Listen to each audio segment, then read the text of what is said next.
European and western influence. इससे पहले हमने यूरोपियंस और अमेरिकन का इन्फ्लुएंस देखा था इराक में। इस वीडियो में हम देखेंगे कि यूरोपियंस और वेस्टर्न का जो इन्फ्लुएंस है इजिप्ट में कैसा था। 2 जुलाई 1798 में जब नेपोलियन बोनापार्ट इजिप्ट में आता है तो उस वक्त मिडिल ईस्ट की हिस्ट्री में, इजिप्ट की हिस्ट्री में एक नया फेज शुरू होता है। मुराद बे जो कि एक मुस्लिम रूलर था उस वक्त, उसको डिफीट किया जाता है और उसको कायरो छोड़ना पड़ता है। कायरो जो कि कैपिटल है इजिप्ट का। नेपोलियन के इन्वेजन के बाद फ्रेंच टेक्नोलॉजी, मिलिट्री टेक्निक्स और कल्चर एडॉप्ट किया जाता है एज अ मॉडल, और फ्रेंच इंस्ट्रक्टर्स को इंपोर्ट किया जाता है मॉडर्न आर्मीज को ट्रेन करने के लिए। लेकिन इजिप्ट की इकोनॉमिक कंडीशंस बिल्कुल डिटेरियोरेटेड हो जाती है। बाद में ब्रिटिश आता है, फ्रेंच को डिफीट करता है, लेकिन इजिप्ट को इमीडिएटली एक्यूपाई नहीं करता। ब्रिटिश चाहता है कि वो फ्रेंच के इन्फ्लुएंस को इस रीजन से खत्म करे। In the mean time Muhammad Ali जो कि एक ऑटोमन आर्मी का ऑफिसर था, वो इजिप्शियन पीपल की सपोर्ट से पावर में आता है और इसका जो रूल है वो एक्सटेंड करता है। 1805 से इसका रूल शुरू होता है, 1849 तक इसका रूल चलता है। ये एक इवेंटफुल पीरियड था इजिप्शियन हिस्ट्री में, इजिप्शियन की मॉडर्न हिस्ट्री में। उसके बाद खादिव इस्माइल आता है जो कि मोहम्मद अली की फैमिली का मेंबर था, जो पावर में आता है 1863 में, और ये मॉडर्नाइजेशन का प्रोसेस कंटिन्यू रखता है।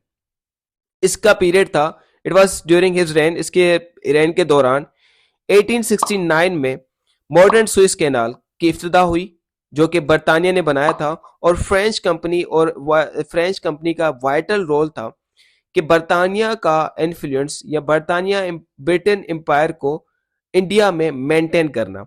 दूसरा, वेस्टर्न ट्रेड को चलाना इस स्विस कैनाल के जरिए। लेकिन अनफॉर्चुनेटली इस्माइल की डेथ हो जाती है और दूसरे खादीस जो होते हैं वो ओवर स्पेंड कर जाते हैं और इजिप्ट नियरली बैंकरप्ट हो जाता है।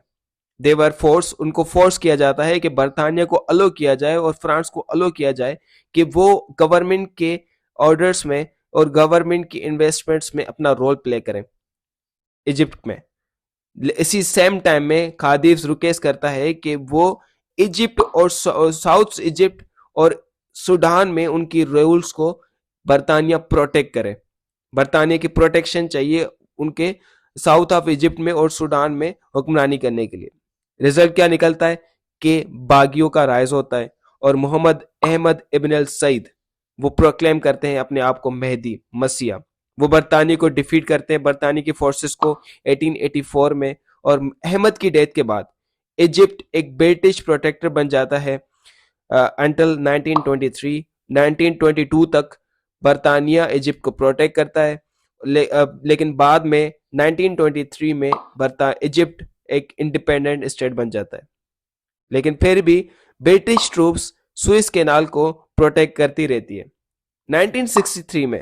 1936 में एक 16 साल का फारूक पावर में आता है अपने फादर की जगह, जिसका नाम था फुआद, और एक एंग्लो इजिप्शियन ट्रीटी साइन करता है उस साल में, जिसमें ब्रिटिश फोर्सेस को रेगुलेट किया जाता है इजिप्ट में, और गारंटी की जाती है कि ब्रिटिश फोर्स सिर्फ और सिर्फ स्विस कैनाल में अपने इंटरेस्ट को सेफगार्ड करेगी, जो कि एक वाइटल स्ट्रेटेजिक एसेट था बरतानिया का। बरतानिया दोबारा इजिप्ट को रीऑक्यूपाई करता है वर्ल्ड वॉर 2 के दौरान में, और ये इसको एज अ बेस इस्तेमाल करता है जर्मन जनरल के अगेंस्ट, जिसका नाम था रोमल्स, और ये जनरल रोमल्स फोर्स थी अफ्रीका में। इसी के अगेंस्ट बरतानिया लड़ता है और इजिप्ट को एज अ बेस बना देता है।